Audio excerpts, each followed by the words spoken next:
At my cousin's graduation party, my mother looked at me across a crowded backyard in front of nearly 40 relatives and said loud enough for most of the yard to hear, "At least someone in this family knows how to actually accomplish something. Some of us just coast through life hoping it works out."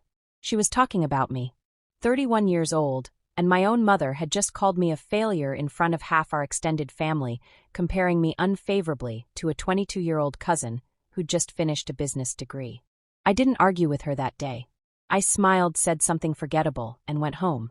And then I spent the next 13 months doing something my mother never once suspected, quietly acquiring the exact house she'd been dreaming about out loud at every single family gathering for nearly a decade.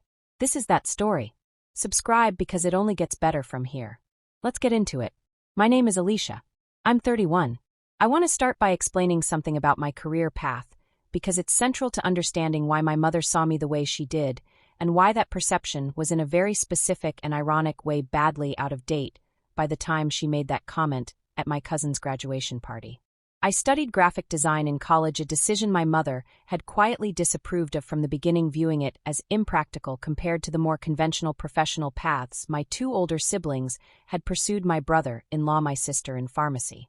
I graduated into a difficult job market, spent nearly 3 years working a series of modest, unglamorous freelance design gigs that barely covered my expenses, and during that period my mother's disappointment in my choices became a fairly constant undercurrent in our relationship. What my mother didn't fully track over the following 7 years was the trajectory that freelance foundation eventually led to. Around year 4 of my design career, I landed a contract with a small but rapidly growing tech startup doing brand and product design work. I stayed on with them as an early employee rather than continuing to freelance, negotiating meaningful equity as part of my compensation package, instead of a higher salary, a decision that felt genuinely risky at the time, and one my mother, when I mentioned it briefly at a family dinner, responded to with visible skepticism, asking why I hadn't simply asked for more cash instead of some imaginary future money. That startup over the following years grew substantially, eventually getting acquired by a much larger technology company in a deal that for early employees with meaningful equity stakes like mine resulted in a genuinely significant financial windfall, just over $2 million after taxes landing in my account roughly 18 months before the graduation party, where my mother called me a failure. I want to be honest about something that matters enormously to this story. I had never told my mother or really anyone in my extended family beyond my husband the actual scale of that acquisition payout. Partly this was simple privacy, of value I'd always held about money regardless of the amount. But partly, if I'm honest, it was something more specific. I'd watched over years how differently my mother treated my siblings' more conventional visible markers of success compared to my own less legible career path, and some part of me had grown reluctant to share information that I suspected wouldn't actually change the underlying pattern of how she saw me, only the specific justification she used for it. I want to introduce a specific recurring element of my mother's life that becomes central to everything that happens later in this story. For as long as I can remember, roughly the past 9 or 10 years, my mother had been quietly, persistently fixated on a particular house. It was a beautiful, historic craftsman-style home in the older, more established neighborhood adjacent to where my parents had actually settled decades earlier when they were first starting out and couldn't afford anything close to that area. The house had a wraparound porch, original woodwork, throughout a garden my mother had once toured during a neighborhood open house event and never fully stopped talking about since. Over the years, at nearly every significant family gathering, my mother would find some occasion to bring up that house, mentioning it if we drove anywhere near that neighborhood, referencing it during conversations about real estate or retirement planning, describing specific details of its garden or its front porch with a wistfulness that made clear this wasn't simply idle house envy, but something closer to a genuine, long-held dream she'd never quite been able to justify pursuing given my parents' more modest, if comfortable, financial circumstances. My father, more practically minded, had gently discouraged the idea whenever it came up seriously, citing the substantial cost difference between that house and their own comfortable but considerably more modest home, along with the disruption of leaving a neighborhood they'd lived in for over 3 decades. My mother, to her credit, never pushed the idea into serious conflict with my father, but the wistfulness, the recurring mentions, never fully went away either. I want to be honest that I'd always found this particular fixation of my mother's genuinely endearing, one of the softer, more relatable parts of her personality that existed alongside the more critical, harder-edged qualities that characterized much of our relationship, particularly around my own career and life choices. I never once before the events of this story considered that this specific dream of hers might eventually become directly relevant to anything I chose to do. I want to walk through the specific dynamics of that graduation party carefully, because the comment my mother made didn't emerge from nowhere. It was in many ways the culmination of a pattern that had been building for years. The party was for my cousin Melissa, my aunt's daughter, celebrating her completion of a business degree with genuine well-earned family pride. I was happy to be there, happy for Melissa, and had no particular expectation that the afternoon would become anything other than a pleasant, unremarkable family gathering.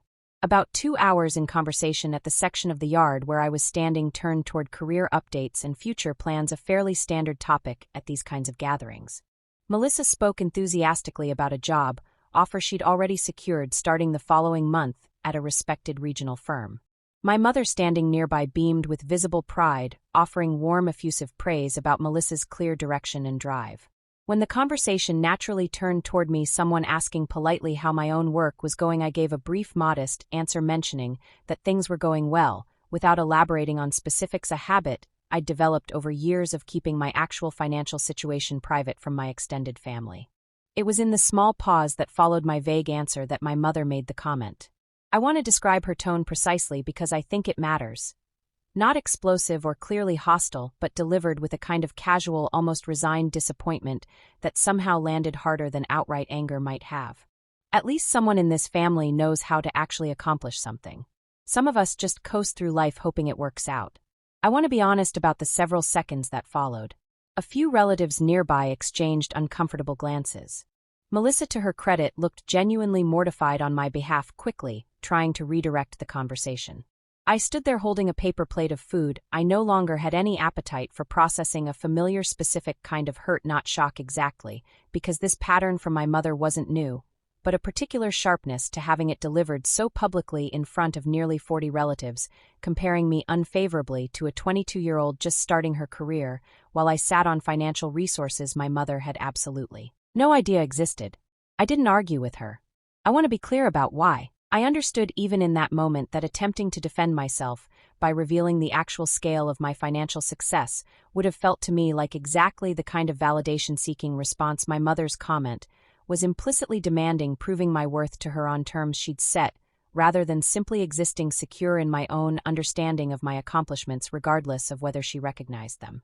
I smiled, said something forgettable about being glad things were going well for Melissa, and found an excuse to leave the party not long after. I want to walk through the drive home from that party and the days that immediately followed, because the decision I eventually made didn't emerge as a single dramatic moment of resolve, but through a slower, more deliberate process of sitting with genuine hurt and figuring out what, if anything, I wanted to do about it. I cried during that drive, which surprised me somewhat. I'd absorbed similar comments from my mother for years without quite that level of emotional response, and I think the specific public nature of this particular instance, combined with the stark unspoken irony of my actual financial situation, hit differently than previous more private versions of the same underlying pattern. I talked it through extensively with my husband David that evening, someone who had watched this dynamic between my mother and me play out over years of our own relationship, and who had his own complicated feelings about how consistently she minimized my accomplishments compared to my siblings' more conventional paths. David asked me gently what I actually wanted to do about it, whether I wanted to finally reveal the truth about my financial situation directly in some clarifying conversation with my mother, or whether I wanted to continue keeping that information private, as I had for the preceding year and a half since the acquisition. I didn't have a clear answer that first night, but over the following 2 weeks an idea began forming that felt, the more I sat with it, considerably more meaningful than simply telling my mother a number and watching her reaction shift accordingly. I thought about her dream house, the Craftsman with the wraparound porch, the garden she'd toured once nearly a decade earlier and never stopped describing since. I thought about how many times I'd watched her mention it, wistfully, always followed by some version of resigned acceptance that it simply wasn't realistic for her and my father to pursue. I decided somewhere in that second week that rather than simply telling my mother about my financial success in the abstract, I wanted to do something concrete with it, something that would demonstrate far more powerfully than any conversation could exactly what the coasting through life she'd accused me of had actually produced. I want to walk through the practical process of actually pursuing this idea because it took considerably more sustained effort and patience than the initial impulse might suggest. I started quietly by researching the property itself, confirming it was still owned by the same family my mother had mentioned years earlier during that original open house tour, understanding roughly what a fair market offer might look like given recent comparable sales in that specific historic neighborhood, and beginning to think through the practical and financial mechanics of actually acquiring it. I retained a real estate agent. I trusted someone outside my usual social circle to maintain discretion, and asked her to make discreet inquiries about the property's owner's openness to selling, even though it wasn't formally listed on the market. This initial research took several weeks, during which I learned the current owners, an older couple whose children had moved away, had actually been informally considering downsizing, but hadn't yet taken concrete steps toward listing the property. I want to be honest about a complication that emerged during this early research phase. The house, given its historic status, prime location, and the level of original architectural detail still intact, was genuinely substantially expensive, considerably more than I'd initially estimated based on my mother's years of wistful comments, which had never included specific numbers. The full acquisition, factoring in the eventual negotiated price, along with some necessary updates to bring certain systems up to modern standards while preserving the home's historic character, would end up costing just over $1.4 million. I sat with that number for several days, genuinely weighing whether this was the right use of the financial security I'd built versus other priorities David and I had been discussing for our own future: a larger home, for our own eventually planned family, more aggressive retirement, investment, various other reasonable competing uses for that level of capital. I ultimately decided to move forward for reasons that went beyond simply proving a point to my mother, though I won't pretend that motivation wasn't part of it. I thought genuinely about what it would mean to give my parents, who had worked hard and modestly for decades, who deserved genuine comfort and joy in their later years, regardless of the complicated dynamic between my mother and me, the specific tangible gift of a dream my mother had carried quietly for the better part of a decade. I want to walk through the actual timeline of acquiring the property because it took considerably longer than I'd initially anticipated and required real patience and discretion throughout. Initial negotiations with the current owners took nearly 4 months, complicated by their own uncertainty about timing and some hesitation about whether they were genuinely ready to leave a home they'd raised their family in, despite their earlier openness to eventually downsizing. I worked patiently through my agent, never rushing the process, understanding that pressuring an emotionally significant decision like this would likely backfire. Once we finally reached agreement on price and timing, roughly 5 months into the process, the actual closing and subsequent renovation work took an additional 6 months, updating electrical and plumbing systems that hadn't been touched in decades, while working closely with a historic preservation specialist to ensure none of the original architectural character my mother loved so much was compromised in the process. I want to be honest about how I managed keeping this entirely secret from my mother and the rest of my family during those 13 months. It required genuine, sustained discretion, using an LLC structure for the actual purchase and renovation work to keep my name from appearing on easily searchable public records, being careful about which family members I mentioned any details to. Only David knew the full scope, along with my real estate agent and attorney, all under appropriate confidentiality. And navigating several close calls where family members mentioned the neighborhood in passing conversation, requiring careful neutral responses that gave nothing away. During this same period, my relationship with my mother continued largely as it had before: occasional visits, phone calls, the same underlying dynamic of subtle comparison and minimization that had characterized our relationship for years, now carrying an additional layer of private irony I never once revealed. She mentioned the house twice more during those 13 months at 2 separate family gatherings, still wistful, still resigned to it remaining simply a dream, with absolutely no idea that renovation crews were at that exact time carefully restoring its original hardwood floors specifically for her.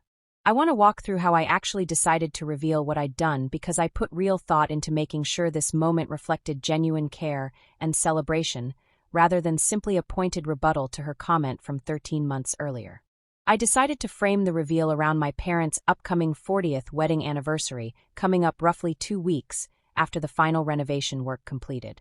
I told my mother several weeks in advance that David and I wanted to take her and my father somewhere special to celebrate, being deliberately vague about the specific plans. On the day itself, I drove them ostensibly toward a restaurant I'd mentioned in that neighborhood, taking a route that would pass directly by the Craftsman house. As we approached, I watched my mother's expression shift, recognizing the house, immediately beginning out of old habit to comment wistfully about it as we passed. Instead of continuing past, I turned into the driveway. I want to describe my mother's reaction as precisely as I can because it remains one of the most meaningful moments of my adult life. Confusion, first genuine and immediate, followed by a kind of dawning disbelieving hope as I turned off the car and told her simply, "This is yours now. Yours and Dad's. It's already fully paid for and move-in ready whenever you want." She didn't say anything for a long moment, tears immediately forming, looking back and forth between me and the house with an expression I'd genuinely never seen on her before, not just joy, but something closer to complete disoriented disbelief. My father, quieter as always, took considerably longer to fully process what was happening, asking practical questions about how this had been financially possible, questions I answered honestly for the first time, explaining calmly the acquisition that had happened roughly 2.5 years earlier, the actual financial position I'd been quietly building for years without either of them fully understanding. I want to be honest about the specific moment I addressed the comment from that graduation party directly, because I did choose to bring it up deliberately standing in the entryway of that house. I told my mother gently but clearly that I understood she'd meant her comment that day as simple, if painfully delivered, disappointment rather than genuine cruelty. But I told her I wanted her to understand exactly what the daughter she'd called a failure in front of 40 relatives had actually been quietly building the entire time, not to shame her, but because I thought she deserved to fully understand the specific real cost of judging success only by the terms and timelines she'd always expected from her children. My mother's response to that moment and the weeks that followed surprised me in ways I hadn't fully anticipated.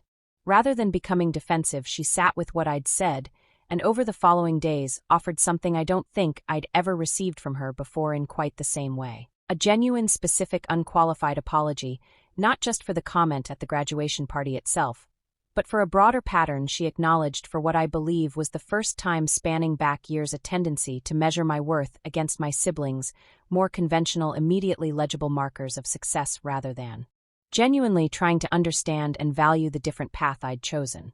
She told me in one particularly emotional conversation about a week after moving into the house that she'd spent years assuming my quieter, less conventionally impressive career updates meant I simply hadn't found real footing yet, and that learning the actual truth had forced her to confront how little she'd actually understood about the adult life I'd built separate from her own assumptions and expectations. I want to be honest that this reveal and my mother's genuine response to it didn't instantly resolve every complicated layer of our relationship. Old patterns built over decades don't simply disappear because of one significant clarifying moment, however meaningful. But something did shift fundamentally in how she related to me going forward, a new baseline of genuine curiosity and respect about my life and choices that hadn't consistently existed before. It's been just over 8 months since that anniversary reveal, and I want to describe where things actually stand now because I think the specific ongoing texture of the relationship matters as much as the dramatic moment itself. My parents have settled beautifully into the Craftsman house, my mother tending to the garden she'd once toured nearly a decade earlier, with a level of genuine daily joy that I find deeply moving every time I visit. She's hosted several family gatherings there already, each one I've noticed, including some small genuine acknowledgement of the daughter, who made it possible, delivered with a warmth I don't think existed consistently in how she spoke about me before. My own relationship with my mother has continued to evolve in genuinely positive ways since that reveal, more frequent, more substantive conversations about my actual work and life, a level of curiosity and engagement that feels considerably more balanced than the pattern that characterized most of my adult life before this. I've also since then been considerably more open with my broader extended family about my actual career trajectory and financial situation, no longer feeling the same instinct toward privacy that had shaped so much of how I navigated those relationships before. I don't think this openness changes everyone's underlying assumptions or values. Some family members, I suspect, still measure success in fairly narrow conventional terms. But it no longer bothers me quite the way it once did, because I no longer need their validation in the way some part of me clearly had before that graduation party forced a reckoning I hadn't anticipated needing. If there's one thing I hope this story leaves you with, it's this. The people who judge your worth by narrow conventional timelines and markers of success often have no real idea what you've actually built quietly on your own terms, and their judgment says considerably more about the limits of their own perspective than it does about the actual value of your life. I don't think buying that house was necessary to prove anything to my mother in some transactional sense. I could have simply told her the number, and I think eventually that alone might have shifted at least some of her assumptions. But I chose to do something more meaningful than simply correcting her math, because I wanted her to understand viscerally and completely exactly what patience, discretion, and quiet sustained effort had actually produced in a form that mattered specifically and personally to her, not just abstractly to me. If you've ever been called a failure or measured against a sibling's more visible conventional success by someone whose opinion mattered deeply to you, I hope this story reminds you that the timeline and terms of your own life are allowed to look completely different from what anyone else expects, and that real vindication, when it eventually comes, tends to matter far more when it's built quietly on your own terms rather than performed defensively in the moment someone doubts you. If this story resonated with you, let me know in the comments and subscribe for more real stories about family ambition and the long, quiet work of proving people wrong on your own timeline. I've got plenty more where this one came from.